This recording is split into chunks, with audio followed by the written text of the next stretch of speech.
오늘 시간에는 빈틈을 보이지 말라는 제목으로 하나님 말씀 증거하도록 하겠습니다. 우리들이 살아가는 세상의 모습을 보면 빈틈 때문에 큰 문제가 일어나는 것을 보게 됩니다. 특별히 건물 공사할 때에 설계 도면에 맞게 규격에 맞게 재료를 써야 하는데 철근을 아끼겠다고 철근을 제대로 쓰지 않고 공사를 하고 났을 때 결국 그 건물이 무너지거나 또 큰 문제가 발생하는 것을 보게 됩니다.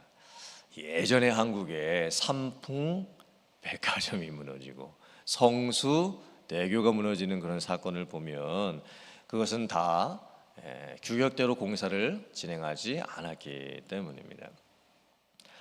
오늘 말씀을 보면 영적인 원리도 똑같습니다. 예수님을 믿고 구원받은 성도님들이 어떻게 살아야 하는가? 영적인 빈틈을 보여서는 안 됩니다. 특별히 사단이 우리의 연약함을 잘 알고 있습니다. 우리의 부족함을 잘 알고 있습니다. 우리의 어디를 공격하면 우리가 넘어지는지도 잘 알고 있습니다. 우리에게 영적인 빈틈이 생겼을 때 사탄은 그 틈을 정확하게 찾아내고 공격을 합니다.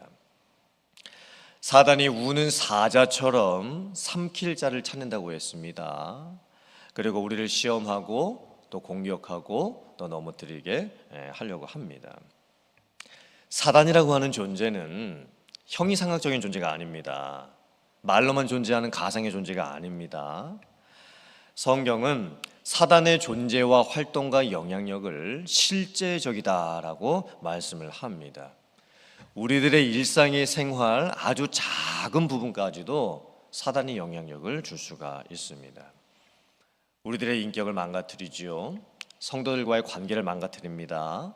그리고 우리들의 삶과 교회에 실제적인 여러 가지 문제들을 발생하게 합니다. 오늘 말씀을 보면 틈을 주지 말라고 말씀을 하는데 누구에게 틈을 주지 말라고 말씀하고 있지요? 사단에게 틈을 보이지 말라고 말씀을 하고 있습니다. 그리고 사단에게 틈을 보였을 때 일어나게 되는 실제적인 네 가지의 문제에 대해서 말씀을 합니다. 첫째는 거짓, 둘째는 화, 셋째는 도둑질, 넷째는 말실수입니다. 사실 이 네 가지 주제는 하나씩 따로 다루어도 다룰 분량이 아주 많은 주제들입니다. 제가 오늘은 두 가지만 말씀을 드리려고 하는데요. 사실 우리들이 거짓말은 그렇게 많이 안 하고 사는 것 같습니다. 도둑질도 저희가 거의 안 하고 살고 있죠. 하지만 화내는 것과 말 실수하는 것은 우리들의 삶 속에서 너무나 자주 범하는 실수들입니다. 화를 내는 것. 우리가 화를 안 내고 살 수는 없지요. 우리가 살다가 보면 화날 일들이 너무나 많습니다. 사람에게 화가 나기도 하고 어떤 일이 잘 풀리지 않아서 화가 나기도 합니다. 화를 안 낼 수는 없지만 오늘 말씀을 보면 화를 내더라도 그 화 때문에 죄를 짓는 데까지 가게 되면 안 된다라고 말씀을 합니다. 화 때문에 죄를 짓는다는 것이 무슨 의미일까요? 화를 내는 것은 대상이 있습니다. 우리는 화를 상대방에게 내는 겁니다. 그 사람에게 나의 화를 풀게 되지요. 내가 내 화를 절제하지 못하고 화를 내게 되면 그 화를 받는 사람은 상처를 받게 됩니다. 관계가 깨어지게 되지요. 야고보서 1장 9절 이하의 말씀을 제가 봉독해 드리겠습니다. 내 사랑하는 형제들아, 너희가 알지니 사람마다 듣기는 속히 하고 말하기는 더디하며 성내기도 더디하라. 사람이 성내는 것이 하나님의 의를 이루지 못함이니라. 우리는 화를 내는 것을 큰 소리로 말을 하거나 짜증을 내거나 신경질 부리는 정도로 생각을 합니다. 그런 것을 화낸다라고 저희가 생각을 하지요. 하지만 성경에 말씀하고 있는 화는 훨씬 더 그 의미가 깊습니다. 야고보서에서는 화를 낸다라고 하는 것을 성을 낸다라고 표현을 해놨지요. 이 단어의 의미를 보면 이 성내다라고 하는 단어가 헬라어 오레고마이라고 하는 단어에서 온 단어인데 그 의미는 뻗치다, 탐내다 이런 의미를 가지고 있습니다. 아니 화내고 성내는 것이 내가 다른 사람에게 무엇인가를 뻗치고 그 사람의 것을 탐내는 것과 무슨 연관이 있는 것일까요? 우리가 화를 언제 어떻게 내게 될까요? 내가 하고 싶은 내 방식이 있습니다. 그런데 상대방이 내 방식을 따라주지 않을 때 화가 나는 겁니다. 내가 상대방에게 원하는 것이 있습니다. 그 사람이 이렇게 해줬으면 좋겠다라고 바라는 것이 있습니다. 근데 그 사람이 그것을 따라주지 않을 때 화가 나는 겁니다. 이 화를 낸다라고 하는 것은요, 단순하게 신경질 내고 좀 큰 소리 내고 뭐 좀 짜증내는 이런 의미가 아닙니다. 사람의 마음속에는 자기 욕심이 있습니다. 자기 고집이 있지요. 또 자기의 권력이 있습니다. 그런데 그게 뜻대로 되지 않을 때 그것을 상대방에게 강제로 될 수 있게끔 내 고집과 내 욕심을 뻗치는 겁니다. 그래서 그 사람으로 하여금 내가 원하는 대로 하게 하려고 만드는 것, 그게 바로 성을 낸다는 의미입니다. 화를 안 낼 수는 없지만 화를 너무 자주 내는 것은 영적인 현상으로 우리들이 해석을 할 수가 있어야 합니다. 내 안에 어딘가 영적인 틈이 생겼고 그 틈을 정확하게 사탄이 알고 있고 지금 나를 공격하고 있습니다. 그 사단의 시험과 유혹에 넘어가 버리게 되어서 화가 나게 되는 겁니다. 화를 내는 것은 단순한 현상이 아니고 영적인 현상입니다. 오늘 성경 말씀을 보면 화를 내게 된다면 그 화를 하루를 넘기지 말고 그날 저녁에 다 풀라고 말씀을 합니다. 그 화가 계속 유지되지 않도록 하라는 말씀이죠. 내가 한번 화를 냈을 때 그 화가 나를 지배하게 되지 않도록 하라는 말씀입니다. 만약에 내가 화를 냈는데 그 화를 그날 해결하지 않고 그 다음 날로 넘기고 계속해서 그 화가 나를 지배하게 놔두면 결국 그 틈은 더 벌어지게 됩니다. 점점 큰 문제가 일어나게 되지요. 우리가 화를 내지 않을 수는 없습니다. 그런데 내가 화가 너무 자주 난다. 내가 생각해도 내가 정말 화를 왜 이렇게 많이 내는지 모르겠다. 그리고 화를 내고 나서 내가 후회하는 일들이 점점 많아진다. 그렇다면 우리는 그 현상을 영적으로 바라볼 수 있어야 됩니다. 기도로서 풀 수 있어야 되지요. 하나님 앞에서 그 사람과 나와의 관계를 되돌아보고 풀어낼 수 있어야 하는 겁니다. 오늘 성경 말씀을 보면 사단에게 우리가 빈틈을 보여서 일어나는 일들 중에 언어 생활에 대해서도 말씀을 하고 있습니다. 더러운 말은 너희 입 밖에도 내지 말고 덕을 세우는 말을 하고 선한 말을 하라. 우리가 예수님을 믿고 나서 구원을 받고 교회를 다니고 난 후에 이 계속적으로 문제가 되는 부분이 언어 생활입니다. 사실 우리가 예수님을 믿기 전에 여러 가지 잘못된 삶의 습관들이 많이 있지요. 그런데 웬만한 것은 우리가 예수님을 믿고 구원받고 교회를 다니게 되면 여러 부분들이 고쳐집니다. 또 바뀌는 부분들도 많이 있습니다. 그런데 정말 잘 안 고쳐지는 부분, 예수님을 믿고 구원을 받고 교회를 다니고 신앙생활을 몇십 년을 했는데도 잘 안 고쳐지는 부분이 언어 생활 영역입니다. 내 삶 속에서도 그렇고 심지어 교회 안에서도 이 말실수 때문에 문제가 생기는 경우가 얼마나 많은지 모릅니다. 야고보서 3장 6절 이하의 말씀 제가 봉독해 드리겠습니다. 혀는 곧 불이요 불의의 세계라. 혀는 우리 지체 중에서 온몸을 더럽히고 삶의 수레바퀴를 불사르나니 그 사르는 것이 지옥불에서 나느니라.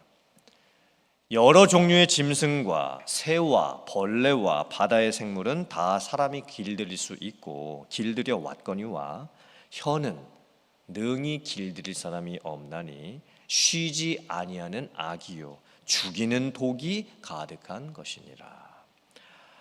야고보서는 혀의 힘, 이 혀의 권세에 대해서, 혀의 실수에 대해서 너무나 심각하게 말씀을 하고 있습니다. 우리가 동물들을 다 길들입니다. 강아지도 또 새도 길들이지요. 심지어는 바닷속에 사는 물고기도 어느 정도 길들이면서 저희들이 기릅니다. 그리고 우리들의 삶 속에서 우리들의 몸의 지체 중에서 여러 가지 기관들을 우리가 다 길들일 수가 있습니다. 습관들을 만들어갈 수가 있지요. 그런데 새치밖에 안 되는 정말 짧은 그 혀를 우리들이 길들이지 못하면서 삽니다. 말 실수 때문에 말로 인해서 지옥의 불이 불탄다고 말씀까지 하고 있습니다. 쉬지 않는 악이 튀어나오고 또 죽이는 독이 가득하다고 말씀을 합니다. 그만큼 혀를 어떻게 사용하느냐, 말을 어떻게 하느냐, 언어 생활을 어떻게 하느냐는 너무나 중요합니다. 사실 언어 생활에 있어서 우리가 몇 가지 가장 기본적인 원칙만 지켜도 말 실수를 줄일 수가 있습니다. 첫 번째는 화가 난 흥분 상태에서는 말을 하지 말라. 지금 내가 화가 너무 많이 나 있거나 내가 말을 하는 상대방이 너무 화가 많이 나 계시면 일단은 조금 말하는 것을 중지하고 조금 서로 간에 쉬는 시간을 갖고 조금 있다가 나중에 이야기하는 것이 좋습니다. 물론 그게 너무 길어지면 안 되지요. 저는 예전에는 이게 너무 길었습니다. 저희 아내는 좀 문제가 생기거나 또 좀 실수를 하거나 했으면 화를 이제 즉각적으로 이제 풀어야 되는 스타일입니다. 말을 하고 이건 이랬다, 미안하다 이렇게 푸는 스타일이었고, 저 이제 대학생 때 얘기입니다. 저하고 와이프하고 지금 대학생 때 연애하던 시절에 그 옛날 얘기입니다. 지금이 아니고요. 근데 저는 화를요 상당히 길게 가지고 있었습니다. 이 화를 참고 인내하려고는 하는 좋은 마음을 가지고 있었지만 이게 푸는 시간이 너무 길었던 거예요. 그래서 여러 가지 좀 문제가 있었던 적이 있었습니다. 제가 그래서 와이프한테 많이 그때 배웠죠. 자, 두 번째는 당사자가 그 자리에 없는 상태에서 그 사람 이야기를 하지 말라. 그 이야기의 주인공이 그 자리에 없는데 그 사람이 이야기를 하는 것은 가십입니다. 그 가십하는 말은 우리들이 하지 말아야 합니다. 세 번째, 무슨 말을 들었을 때 어떤 사람에 대해서 그분이 그렇게 하신 게 맞나? 그게 아닌가? 이렇게 막 논쟁이 있을 때는 당사자에게 반드시 확인을 해라. A라는 분이 저에게 오셔가지고 B라는 분께서 이렇게 하시기를 원하시는 마음이 있습니다 라고 이야기를 해주셨습니다. 제가 그래서 B라는 분에게 그렇게 해드렸습니다.